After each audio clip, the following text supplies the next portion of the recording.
जन हितेशी, टीआरपी नहीं भरोसा आपका।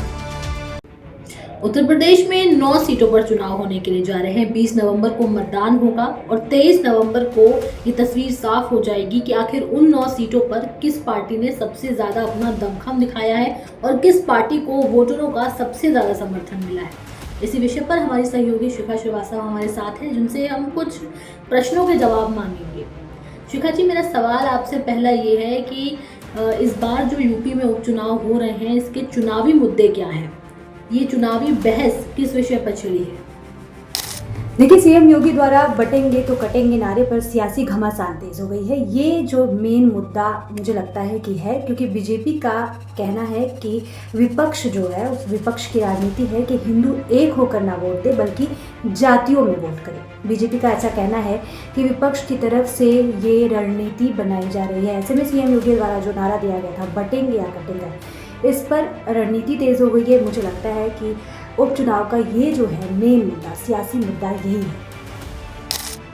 बिल्कुल, लेकिन मेरा दूसरा सवाल ये है कि सीसामऊ की एक ऐसी सीट है जहां बीजेपी पिछले 28 सालों से एक बार भी जीत हासिल नहीं कर पाई है, अपना कमल नहीं खिला पाई है। तो क्या इस बार ऐसी संभावना है, ऐसी समीकरण हो सकते हैं कि बीजेपी इस बार सीसामऊ की सीट से अपना जादू दिखा सके?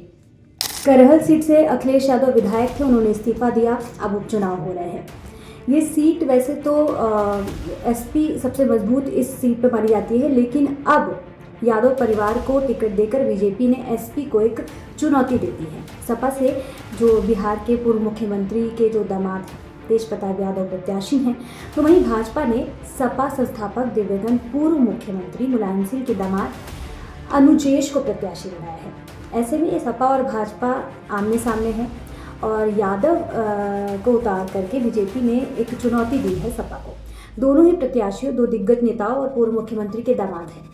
फिलहाल अब देखना ये होगा कि इस्तीफे के बाद, अखिलेश यादव के इस्तीफे के बाद सपा अपना दबदबा बना पाएगी या नहीं, क्योंकि बीजेपी ने यादव को उतारकर एक बड़ी चुनौती सपा को दी है। जैसा कि हम सभी को पता है कि करहल की सीट से अखिलेश यादव इस्तीफा दे चुके थे, लेकिन इस बार भी वो उपचुनावों में मैदान में उतरे हैं। तो अब प्रश्न इस पर खड़ा होता है कि क्या करहल की सीट से इस बार भी समाजवादी पार्टी का जो जादू है वो बरकरार रहेगा? क्योंकि एक तरफ अगर हम बीजेपी को देखेंगे तो बीजेपी उस सीट से अपना जीत का आश्वासन दे चुकी है। तो क्या इस बार समाजवादी पार्टी और अखिलेश यादव, उनका जादू करहल की सीट पर बरकरार रहेगा? कानपुर की सीसामऊ जो सीट है वो हॉट सीटों में से एक मानी जाती है, जिसमें सपा का गढ़ है और 2 बार यहाँ से बीजेपी जो है हार चुकी है। अब सपा का गढ़ है, इसलिए बीजेपी भी इसे तोड़ना चाहती है। ये सीट कई सालों से सपा का गढ़ है, सपा का बरसों पुराना कब्जा न टूट जाए, इस वजह से बीजेपी अपना एड़ी चोटी का जोर लगा रही है। आपको बता दें कि इस लड़ाई के पीछे कहीं ना कहीं एक अंदरूनी कलह बीजेपी की जीत में रोड़ा साबित होती नजर आ रही है। दरअसल इस सीट पर 2 बार बीजेपी हार चुकी है। फिर से बीजेपी इस सीट पर तीसरी बार सुरेश अवस्थी पर दाव चल रही है। ऐसे में बीजेपी की कई नेता जो है वो इस बीजेपी के इस फैसले से नाखुश है।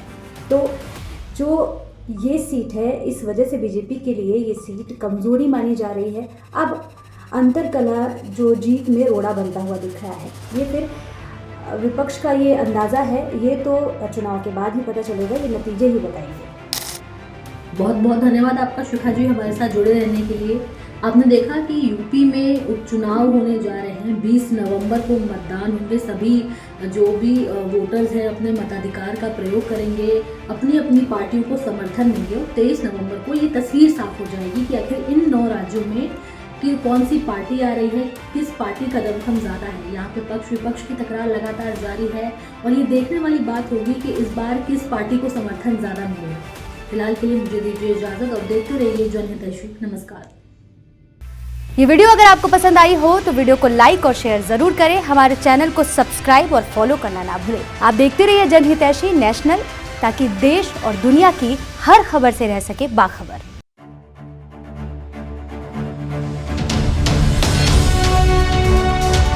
जन हितेशी, टीआरपी नहीं भरोसा आपका।